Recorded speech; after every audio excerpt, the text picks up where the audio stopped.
Bismillahirrahmanirrahim. Assalamualaikum warahmatullahi wabarakatuh. Welcome back to my channel. Okay, I know it's been a while. Saya minta maaf sebab saya sangat busy dan cuba untuk menyeimbangkan kehidupan seharian saya dan juga saya sebagai seorang pelajar full time student PhD. So it's quite a challenge. Okay, untuk video kali ini saya ingin berkongsi pendapat serta pandangan saya mengenai apa yang berlaku baru-baru ini. Situasi dunia. Okay, kita tahu bahawa Israel punya konflik dan juga Palestin. Somehow it's open up my mind. Okay, to realize how important the peace and also freedoms untuk sesebuah nation tersebut. Dan saya rasa berbangga untuk menjadi anak Malaysia dan saya rasa sangat bersyukur dengan nikmat yang Allah berikan ini. Sebab kita adalah generasi yang menikmati setiap perjuangan generasi-generasi yang terdahulu dalam usaha untuk mendapatkan kemerdekaan dan kebebasan bagi negara kita. Dan kita sebenarnya sendiri perlu bersyukur sebab kita tidak merasai situasi peperangan tersebut seperti apa yang berlaku di Gaza, Palestin dan juga di negara-negara yang seangkatan dengannya lah. Jadi apa yang saya boleh lakukan adalah sebagai seorang generasi baru cakna tentang perkara-perkara ini. Kita kena tahu bagaimana usaha untuk kita menyemai perasaan nasionalisme dan patriotisme tersebut walaupun bukanlah di kala kemerdekaan sahaja untuk kita terapkan perasaan tersebut, tetapi dalam keadaan sekarang lah sampai bila-bila masa sekalipun, sebab kita tak tahu kemerdekaan negara kita dan juga kebebasan negara kita bila-bila sahaja boleh Allah tarik, bukan?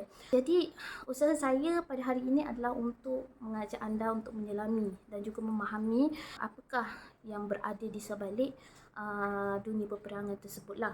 Tapi saya rasa dua buku ini sangat membantu saya untuk menyelami tentang keadaan semasa selepas dan juga sebelum peperangan tersebut berlaku, dan ia sangat banyak memberikan insight kepada saya untuk tahu apakah kesannya kepada masyarakat di dalam sebuah negara tersebut dan juga kesannya terhadap kebebasan kepada negara tersebut. Dan antara dua buah buku yang saya rasa macam bagus untuk anda semua menyelami mengenai peperangan adalah buku daripada Hilal Ashraf, Trilogi Takdir. Okey, yang ini merupakan trilogi takdir yang pertama, iaitu Cahaya yang Tidak Terpadam. Okey, dia ada 3 buah buku sebenarnya. Okey, saya akan letakkan juga buku kedua dan juga buku ketiga. Dan yang kedua adalah The Poppy War daripada Rebecca F. Kuang. Okey, yang ni pun ada 3 buah buku. Okey, saya akan letakkan di skrin ini untuk juga anda semula. Jadi kedua-dua buah buku ini sebenarnya sangat berat. Okey, pada saya ia sangat berat sebab dia mengisahkan tentang perkara yang terjadi sebelum, selepas dan juga semasa peperangan tersebut. It's full of the gruesome images, pembunuhan, genocide and so on and so forth.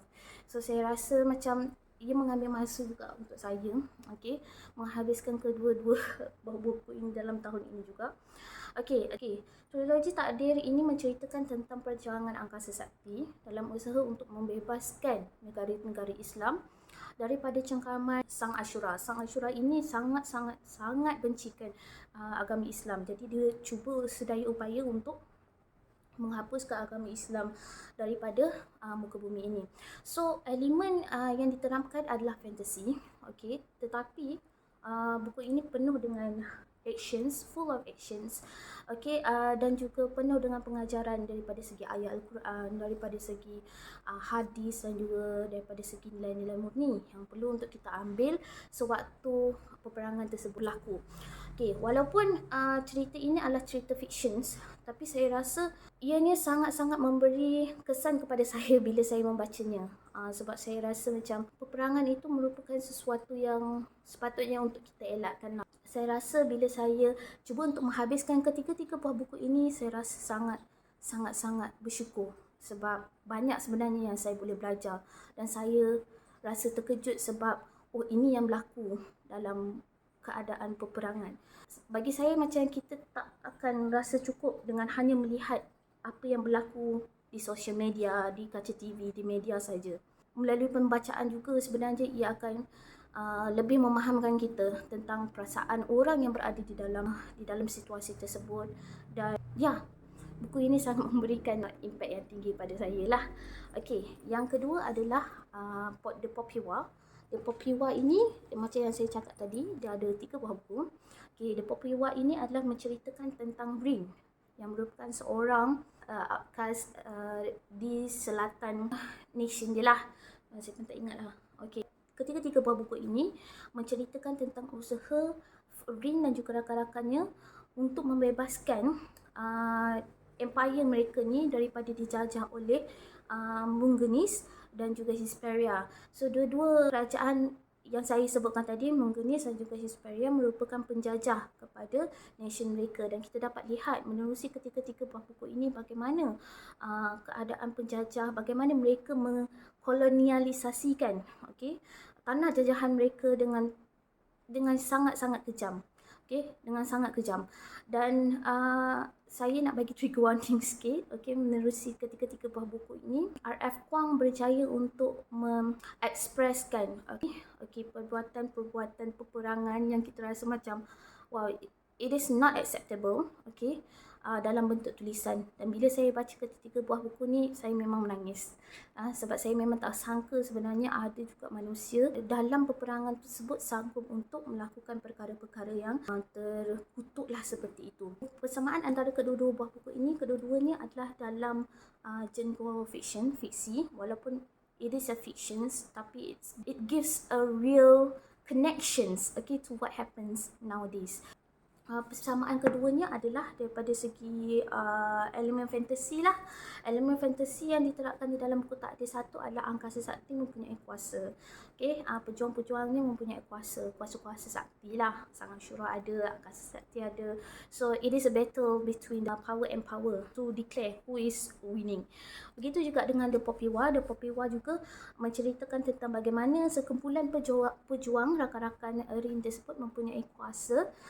Rin ada kuasa api, so bagaimana dia manipulatekan that kind of powers to free her kingdom, her nations. Tapi pada saya macam kedua-dua buah buku ini kena bersedih sikit sebab emotionally sangat berat. There is a lot of trauma, there is a lot of murder, there is a lot of actions, daripada segi mental condition juga. So waktu peperangan juga turut dijelaskan dalam kedua-dua buah buku ini. Takdir Satu menceritakan bagaimana kadang-kadang kita akan rasa berputus asa dengan keadaan semasa peperangan tersebut. Tetapi kita sentiasa percaya dengan janji-janji Allah, dan itu yang menjadi kekuatan semangat kita. Dan untuk The Poppy War pula, kita boleh tengok mental condition Rin yang dahulunya memang tak pernah masuk dekat dalam peperangan, memang tak ada langsung, tiba-tiba dia terpaksa untuk masuk demi menyelamatkan empire dia. Dan di situlah kali pertama dia melihat bagaimana manusia dibunuh, dieksploitasi dan juga sebagainya, dan itu memberikan trauma kepada pemikiran dan juga apa yang dirasa. Jadi perasaan saya membaca untuk The Poppy War ni kind of macam kadang-kadang geram jugalah. Kadang-kadang geram juga dengan apa yang decision yang dipilih oleh Rin ni. Tapi saya rasa mungkin kalau saya berada di tempatnya pun saya akan memahami keadaannya, sebab yalah, kita ni tak pernah untuk masuk dalam medan peperangan kan. Lepas tu first time masuk, tiba-tiba kita akan tengok the whole thing, the whole gruesome thing. So somehow it needs efforts, to understand and to adapt the thing. Jadi saya rasa ketiga buah buku dalam The Poppy War trilogy ni sangat, it is worth the hype. It is worth to read, dengan keadaan masa sekarang ini, untuk kita menyedari tentang kenikmatan, kebebasan dan juga keharmonian yang kita kecapi ni. Untuk takdir pula, takdirnya adalah merupakan tulisan semula daripada Hilal Ashraf. Yang ini dituliskan kembali. Pada mulanya saya memang rasa macam nak DNF buku ni sebab terlampau berat. It takes a toll on my emotional health. Tapi saya push through, to get to read. Bukan buku ni tak best tau. Buku ni memang sangat epic. Buku ni sangat epic. Tapi disebabkan saya rasa macam saya at some point saya macam tak mampu untuk menghadapi segala apa yang segala penceritaan yang diceritakan oleh penulis dalam buku ini sewaktu peperangan tersebut. Itu yang saya rasa macam I need to take a break first. But I managed, okay, to finish all the 3 books. Tak ada 1, tak ada 2 dan tak ada 3. And I feel it worth it. It is really worth it. So siapa yang tak baca lagi, you should try to read it. Okay, I try to find something that can give me a pleasure to read as well as to give me a knowledge, okay, regarding what happens nowadays. So I think this is both of the books that I would like to recommend to you guys, okay, to read. So saya rasa itu saja daripada saya. Okay, wabillahi taufiq wal hidayah. Jangan lupa like dan juga subscribe video saya ini. Assalamualaikum warahmatullahi wabarakatuh, and kita jumpa lain kali. Bye bye.